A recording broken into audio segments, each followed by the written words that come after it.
And checking oil prices turning lower on the latest weekly inventory data, breaking below 92 bucks a barrel. Look at that, 91.96 there, the last trade. The government reporting a bigger than expected rise in crude supplies last week, now at its highest level for this time of year since they started tracking the weekly supply back in 1982. That's history for you. Well, the drilling for oil controversy turned into a very heated fight in the presidential debate last night, right off the top almost. Now, one that both businesses and consumers are watching very closely. Who was correct?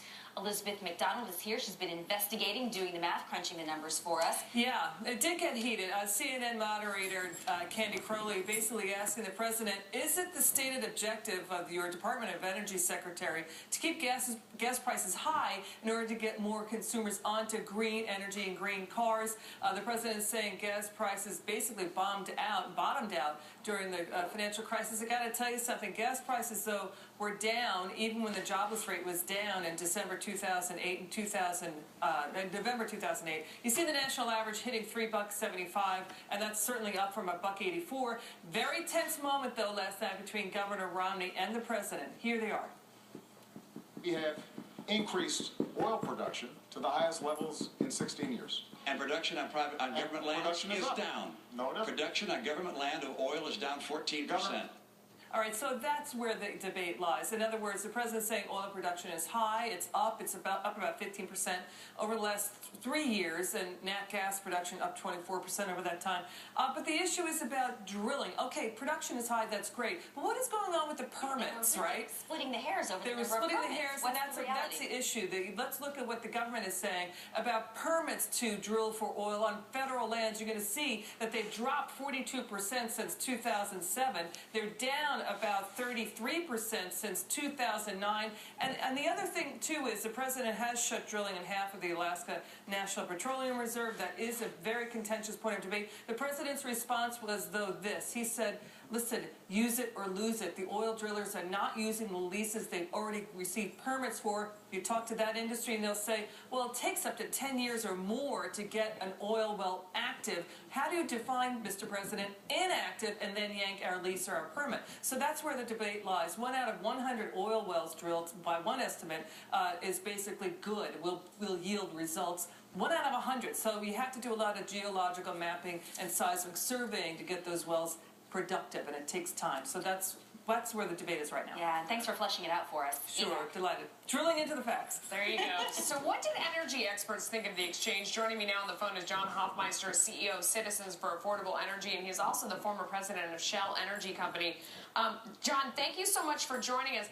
First, right out of the gate, I mean, I want to talk about the soundbite that Liz used there. That was incorrect. I mean, if you go to the Department of Energy and you look at crude oil production, it is down 14% on federal land. So Governor Romney was right on that one. The president was totally incorrect. I mean, what did you think of that exchange?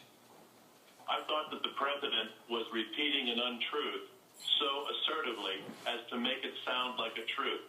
The president was dead wrong in his statement with respect to Governor Romney's statement about permits and licenses. What really matters in the oil business is permits and licenses for future drilling. The kind of increase that the president is talking about, the governor again is correct. Private lands with state permits, not federal permits. And the 40% number, down 40%, is also correct. Right. The president did not want to give on any of those points, and so he simply repeated an untruth to make it sound like a truth. Yeah, I mean, just going over their facts, because this is from the Department of Energy, that production, there has been a decrease in new leases of 42% for this administration versus the last administration. And for outstanding drilling permits, those are down 37%. So no matter how you slice it, existing permits are down, new permits are down, actual crude oil production is down.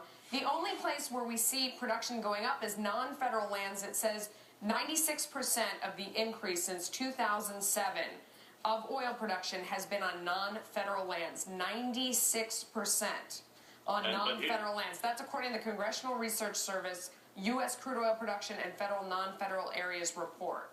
So this is all government data. That's correct. But here's the big message for consumers out of all of this. With the big decrease in federal lands, with the big decrease in the Gulf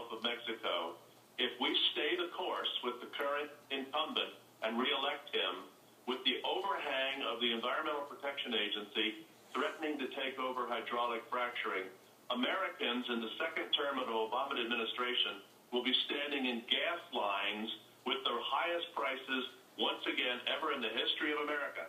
This year we have the highest gas price ever in our history, and those prices will only go higher because of this president's reluctance to let companies develop domestic natural resources. Yeah. That will continue, and we will be standing in gas lines, having plenty of time to commiserate. Why did we reelect this person? John, tell me in really plain language so that anyone can understand the president's argument about the fact that if you're holding a lease and you're not drilling, we're going to take it away from you. That's why we're seeing these permits go down. People had them and they weren't using them. Is that true or false? I have testified under oath in Congress on multiple times and answered that specific accusation from Democratic senators and Democratic representatives. The fact of the matter is, oil companies need time to analyze the leases that they have acquired to determine if there is the potential for commercial oil recovery. And for the leases that show the least amount of potential commercial oil recovery, they go to the bottom of the stack. They are not going to be spending money on leases that are unlikely to produce commercial oil, and ultimately those leases will go back to the government. But they're not being drilled because there's no oil. Yeah. They would fire me. My shareholders would have fired me if I were deliberately not drilling on leases that had oil that John, could be recovered commercially. thank you so much for coming on. We really appreciate your time because that part of the debate, I mean, is just something I have studied for a long time, and I found it incredibly frustrating. You listen to the facts and you say someone here is not telling the truth to the viewers. So thank you so much for coming on and helping us sort that out. You bet. Well, he won 7